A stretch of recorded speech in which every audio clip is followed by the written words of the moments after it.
Hello সবাইকে। আজকে সকাল সকাল রেডি হয়ে কোথায় যাচ্ছি বলতে পারো? আজকে সকাল সকাল ঘুম থেকে উঠেই শুনলাম আম্মু আজকে বাজারে যাবে, কিছু টুকিটাকি জিনিসপত্র কেনার আছে। এটা শুনেই তো আমার শুরু হয়ে গেল আমাকেও সঙ্গে নিয়ে চলো।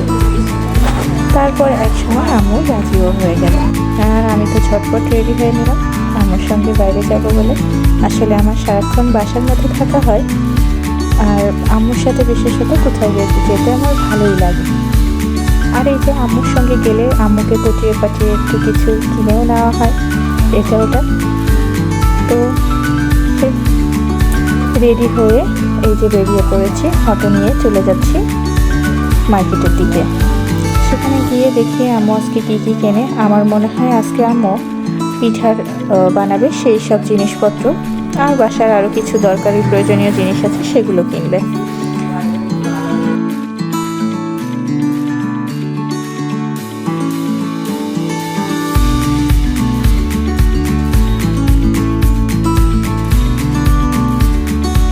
যাওয়ার সময় আমি ভাবলাম একটু ভিডিও ক্লিপ নিয়ে নিই, তোমাদের সঙ্গে না হয় শেয়ার করবো।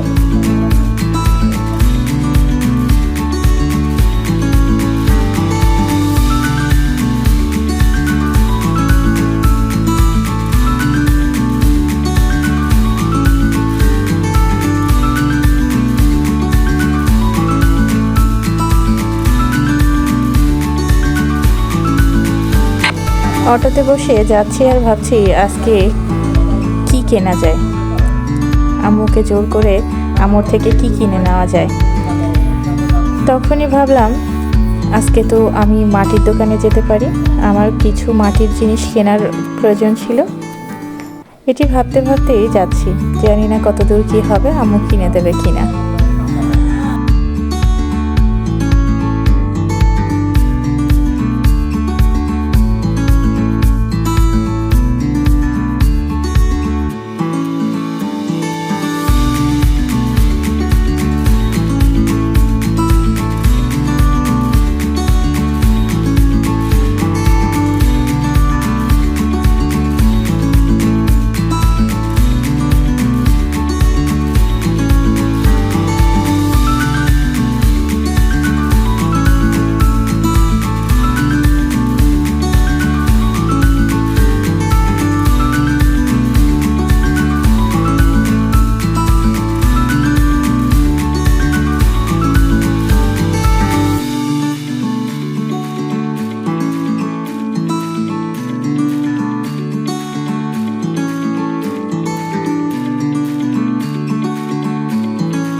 দেখতে দেখতে আমরা প্রায় পৌঁছেই গেলাম।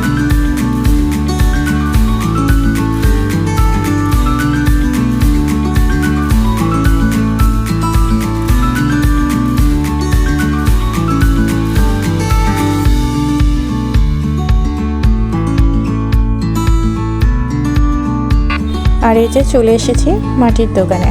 এই দোকানটায় অনেক সুন্দর সুন্দর মাটির জিনিস পাওয়া যায়। আমার মাটির জিনিসের প্রতি একটা বড় ধরনের নেশা আছে, এগুলো দেখলেই আমার কিনতে মন চায়। আর আমিও তো যেদিনই সুযোগ পাই সেদিনই আম্মুকে পটিয়ে নিয়ে চলে আসি এই দোকানে। তারপর এটা ওটা পছন্দ হয়ে যায়। আসলে আমার আগে থেকেই পছন্দ করাই থাকে, আমি কিছু নিয়ে যাই আর কিছু পছন্দ করে রেখে যায় যাতে আমি পরবর্তী দিনে এসে সেগুলো নিতে পারি। আমার বাসায় এমন করতে করতে প্রচুর মাটির জিনিস হয়ে গিয়েছে। মাঝে মাঝে এগুলোতে আমি যখন রান্নাবান্না করি তখন এগুলো ব্যবহার করি, আমার খুব ভালো লাগে। এই অভ্যাসটা আমার ছোটোবেলা থেকে, মাটির জিনিস কেন জানি না আমার খুব ভালো লাগে। আমি যখন পড়াশোনা করেছি বাইরে, সেই সময়ও ওই আমার কলেজের সামনে থেকে আসার সময় একটা দোকান ছিল মাটির, সেই দোকান থেকে আমি প্রতিদিন আসার সময় দেখে দেখে আসতাম, বিভিন্ন জিনিস পছন্দ করে রেখে আসতাম, গাছ আর মাটির জিনিস। এবার যখনই আম্মু টাকা পাঠাতো তখন গিয়ে আগে চিন্তা করতাম না সারা মাসে আমাকে কিন্তু ওই টাকা থেকেই বিভিন্ন রকম বাসা ভাড়া হোক বা কলেজে যাওয়া আসার খরচ হোক এগুলো কিন্তু করতে হবে। তবুও সেই সব চিন্তা মাথা থেকে একদম ঝেড়ে ফেলে মাটির জিনিস আর গাছ কিনে নিয়ে চলে আসতাম। এভাবে আমার মাটির জিনিস কেনা সেই সময় থেকে শুরু। ওই মাটির দোকানে গিয়ে ঘুরে ঘুরে বের করতাম কোন জিনিসটা বেশি সুন্দর, সেটি আমাকে কিনতে হবে। আজকেও দেখো এখানে এসে বিভিন্ন জিনিস দেখছি, ভালোই লাগে আমার। তোমরা কে কে আমার মতো মাটির জিনিস পছন্দ করো? এখন তো বেশ মাটির জিনিসের চল রয়েছে, কিন্তু একটা সময় ছিল যখন আমরা ছোট ছিলাম খুব একটা বেশি মাটির জিনিস ওইভাবে কেউ কিন্তু বা খুব একটা বেশি মাটির জিনিস কেনার চল ছিল এটাও কিন্তু দেখিনি। তবে সেই সময়ও আমার মাটির জিনিসের প্রতি এমনই আকৃষ্টতা ছিল। আমি সেই সময়ও যদি মাটির জিনিস দেখতাম সঙ্গে সঙ্গে সেগুলো কিনতে চাইতাম, আমার খুব ভালো লাগতো। আর এই যে এখানে আম্মু একটা ফুটো ফুটো কি ঝাঁঝর না কি বলে সেটি দেখাচ্ছিল, যে এটিতে করে আগে নাকি মুড়ি ভাজা হতো। যা হোক, এই মুড়ি ভাজার জিনিসটাও আমার দেখে কিনতে মন চাইলো। যদিও আমি মুড়ি ভাজতে পারি না বা কখনো ভাজিনি, তবে আমার না এ ধরনের জিনিসের প্রতি শখ আছে। আমার মনে হয় যে এই জিনিসগুলো, এই যে যেমন মুড়ি ভাজা, আজকে যখন শুনলাম যে এটাই করে মুড়ি ভাজতে হয় বা আগে ভাজতো মানুষ, তখন আমার মনে হলো বাসায় নিয়ে গিয়ে ট্রাই করলেই তো হয়। আমি ইউটিউবে একটা ভিডিও দেখেই কিন্তু এ ধরনের কাজগুলো করতে শুরু করে দিই বাসায়, আর অনেকটাই সাকসেস হই। প্রথমে হয়তো একটু অসুবিধা হয়, হয়তো খুব ভালো না হলো, কিন্তু মোটামুটি হলো। দ্বিতীয়বারে কিন্তু ভালোই হয়। আর এই যে এখানে এই পাতিলটা দেখে আমার তো ভারী জানার আগ্রহ হলো যে এটা কি। এর মুখটা আটকানো, কলসির মতো মুখটা আটকানো, মাঝে একটা মাত্র ছিদ্র। এটাতে কি করে? তো ভাইয়াটা আমাকে বললো এটাতেও নাকি ভাপা পিঠা বানায়। আর এই যে দেখো ব্যাংকগুলো, মাটির যে ব্যাংক, আমি কখনোই এই ব্যাংক পূর্ণ করতে পারি না নিয়ে গেলেও। আমার এই মাটির ব্যাংক পূর্ণ করার অভ্যাস মানে হয় না, কেন জানি না। আমার যখন এই যে আজকে হয়তো একটা মাটির ব্যাংক বাসায় নিয়ে গেলাম, কিছুদিন সেটাতে টাকা জমালাম, তারপর হঠাৎ একদিন আমার আবার কোনো মাটির জিনিসই পছন্দ হয়ে গেল। সেদিন আমার মনে হবে ওই ব্যাংকটা ভেঙে টাকাগুলো নিয়ে গিয়ে মাটির জিনিসটা কিনে নিয়ে আসি। আর আম্মুকে জোর করে কি লাভ? মানে ওই সময় আর আম্মুকে পটাবো এইটুকু ধৈর্যও হয় না। কবে আম্মু কবে কখন কিনে দেবে সেই ধৈর্যটুকুই হয় না। মনে হয় না নিজে কিনে নিয়ে চলে গেলেই তো হয়। আমার কাছে যতক্ষণ টাকা থাকে ততক্ষণ কিন্তু আমি কারো থেকে টাকা চাইতেও আমার ভালো লাগে না। আমার মনে হয় আমি নিজের টাকাটাই আগে শেষ করি, তারপর যখন থাকবে না তখন পছন্দ হলে তো আম্মুর থেকে নেই। কিন্তু আমার ওভাবে আসলে যতক্ষণ আমার কাছে থাকে ততক্ষণ আম্মুর থেকে চেয়ে নিয়েও কাজ করতে ভালো লাগে না। এখানে একটি বাটিও পছন্দ হয়েছে, ভাবছি নেব কিনা। এমন বাটি অবশ্য আমার বাসায় আছে, তবে একটু আলাদা, এটার ডিজাইনটা একটু আলাদা। আর এই যে দেখো পিঠার সরা, ছোট্ট ছোট পিঠার সরা, এই দুইটা আজকে নিয়ে যাব বলেছি আম্মুকে। আম্মু তো নিতে না করছে, কারণ পিঠার সরা তো বাসায় আছে, আবার পিঠার সরা নিয়ে কি করব। কিন্তু আমার তো ভারী ভালো লাগে। আমার এই মাটির জিনিসে আমি রান্না করতে ভীষণ পছন্দ করি। মাঝে মাঝে তো আমি বাসায় ইন্ডাকশন ওভেনে মাটির জিনিসে রান্না করি, খুব সুন্দর রান্না হয়। সরি, একটু ভুল বললাম, ওটা অবশ্যই ইন্ডাকশন না, ইনফ্রারেড চুলা। ইন্ডাকশন চুলায় হয় না সম্ভবত, তবে ইনফ্রারেডগুলোতে মাটির জিনিসও রান্না করা যায়। আর এখানে দেখছিলাম সব পিঠার সরা, কোনোটা ভাপা পিঠা তো কোনোটা চিতই পিঠার সরা। এই সময়টা মাটির দোকানে সরা কেনার কিন্তু ভীষণ চল থাকে, মানুষ মাটির সরা কিনতে খুব পছন্দ করে।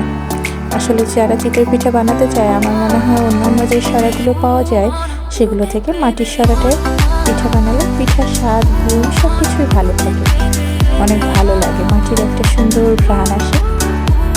যাই হোক, মাটির দোকান থেকে ঘুরে এবার চলে যাচ্ছি আম্মুর যেসব কেনাকাটার প্রয়োজন আছে সেগুলোর দিকে। আম্মু এই পিঠা বানানোর জন্য হয়তো জিনিসপত্র নেবে, আরও কিছু কেনাকাটা করবে, বাসার মশলাপাতি যেগুলো লাগে আর কি। ওসব দিকে অবশ্য আমার ওসব নিয়ে চিন্তা করে কোনো লাভ নেই। আমার জিনিসটা আমি পেয়ে গিয়েছি, আজকে আসাটা আমার সার্থকই হয়েছে বলা যায়। আম্মু যে দোকান থেকে এ ধরনের জিনিসগুলো কিনে, তো সেই দোকানটা না একদমই বাজারের মধ্যে, মানে সবজি যে বাজার, মাছের বাজার, সেটির মধ্যেই এই দোকানটা পড়ে। এই আঙ্কেলটা আমাদের মানে অনেক আগে থেকে নিতে নিতে পরিচিত হয়ে গিয়েছে। তো এই দোকানটায় আসতে একটু অসুবিধাই হয়, কারণ এর মধ্যে বিভিন্ন রকম রিক্সা ভ্যান থাকে, সেগুলোকে পার এড়িয়ে তারপরে আসতে হয় এই দোকানটাতে। তো এই যে আম্মু চলে এসছে দোকানে, এবার আম্মু কী লাগবে সেগুলো বললে আঙ্কেল বের করে দেবে। এই দোকানটাতে মোটামুটি সব রকম জিনিসই পাওয়া যায়, মানে আর কি মশলা বা এ ধরনের জিনিস আর কি, ডাল, আরও যা যা হয় আর কি, সেগুলো সব রকম জিনিসই পাওয়া যায়।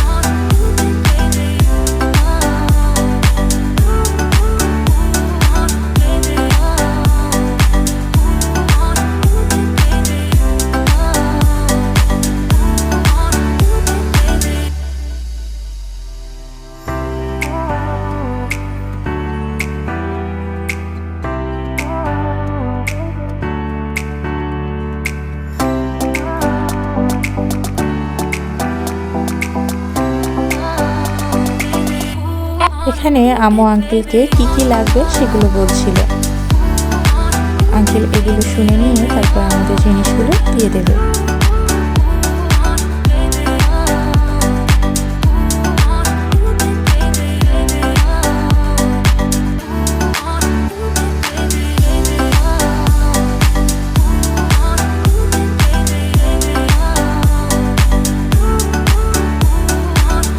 আমার জিনিস নেওয়া হয়ে গিয়েছে, এবার আমরা বাসার দিকে যাচ্ছি।